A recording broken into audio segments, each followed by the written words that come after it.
Well, today I am at the Serpentarium in St. Cloud, Florida, and I was invited out here to go and watch behind the scenes. And let me look at that. We got some pine snakes here. We got, oh my gosh, all sorts of awesome snakes. Brooks King snakes, all sorts of awesome stuff. So let's see how it goes. Now, this was a pretty big room, and as you can see, a ton of terrariums with all sorts of snakes from all over the world, venomous and non-venomous. Plenty of rattlesnakes, puff adders, mambas. There's a little hog nose right there. I mean, it basically encompassed every bit of the world in here, with some of the more popular venomous snakes. Plenty of huge rattlesnakes. We got some boas as well. I mean, look at the size of that canebrake. Absolutely gorgeous. But as I said, these snakes are it was really cool to see, because you don't often get to see these, especially at places like zoos. Some video of that. We got ourselves a Florida staple. That is a big, how big is this gator? That thing is what, 10 11 feet? It's a good sized gator. Got ourselves a Nile croc right here for the Gustav fans. So the hope is pretty soon here. I don't know if we're going to go in or not, but hopefully we're going to be watching an extraction here within the next few minutes, and I'm super excited for that. I tell you what, to see a black mamba this size in person, it's just awe-inspiring. You realize how incredible and dangerous these snakes can be. So let me start off by saying this. I did not get the speech on camera because I didn't realize there was going to be a speech. George is a very eccentric, colorful individual, and he has been doing this for a very long time, and he goes on and on and on about the things that he finds nearest and dearest to him. To me, I have no issue with that. I very much enjoyed it. I loved, I don't know how to say it other than Old Man Spunk. He is very flamboyant in the way he talks, and it's very cool and very informative. Of course, when I'm talking about that, gets into politics a little bit, but he also talks about how the venom is extracted, what it's used for, how anti-venom is made, and all sorts of really cool stuff. So the first snake he pulls up here is a cottonmouth. And they will start by putting the snake up for you to see, and with the name, with the placard and everything, so you know what it is they're messing with. Then they put it in this box and get it ready to be able to actually pin it behind the head. Then they go in and they grab it, and then they do the actual milking. And they come up, and I mean, it's just super cool. Look at all that venom going in there. The cottonmouth definitely got a lot of venom out of that snake.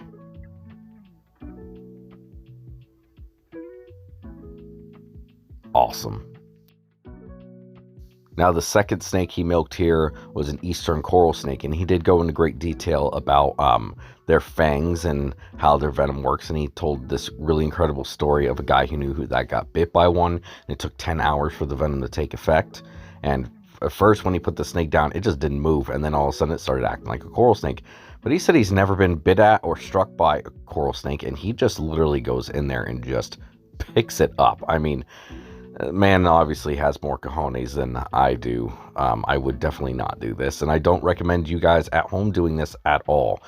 He's been doing this for 50 years, but you can see it finally opens up and bites on, and you don't see anything for a while. You're like, what in the world is going on? And then if you slowly look, you can see a little drip going down there, just one little tiny drip of venom in there, and that's all it takes from a coral snake.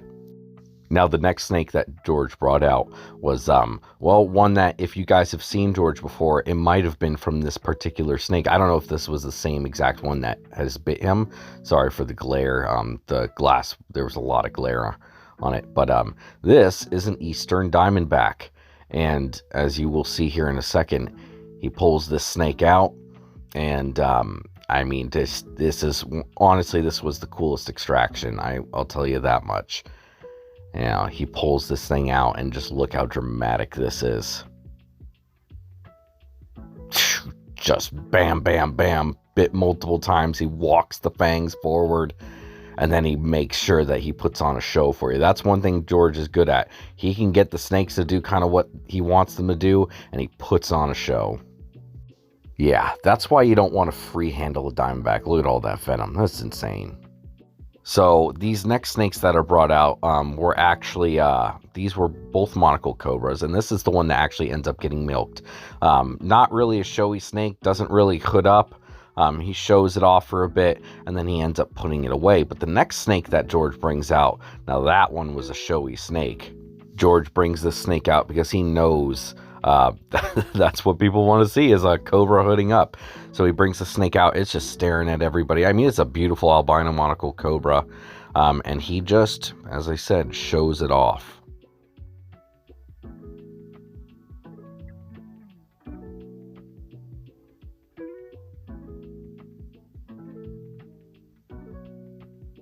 Brings it up to the glass and lets everyone take a look at it. Turns around, it sees the kid, it strikes him. I mean, it's a really cool experience.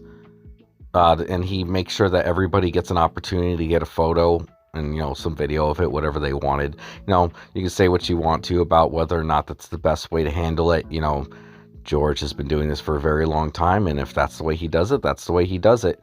But, I mean, the snake looks pretty healthy to me. And George actually had a hard time getting this cobra under control, and he eventually gets it and is able to pick it up and do the actual extraction. And I was surprised by actually how little venom the snake produced. I thought there would be a little bit more. I mean, how little, I'm sure that venom would be enough to kill you. But he was able to get it done really quick and put away, and it was a pretty cool show. I definitely would recommend if you have the opportunity to go and check it out. Well, it's been a very long time since I've been to this place, but it was incredible going into the serpentarium and watching all the milkings. And I mean, some of the snakes in there were just absolutely ridiculous. Thank you guys for watching. If you guys ever come down to St. Cloud, or I should say come to Orlando, definitely take the little trip down to the serpentarium in St. Cloud. It is by far, it is worth it. It is fantastic. George was pretty cool. He's a very colorful, eccentric individual, but he is a very well-informed, good guy. So, thanks for watching, and I'll see you guys later.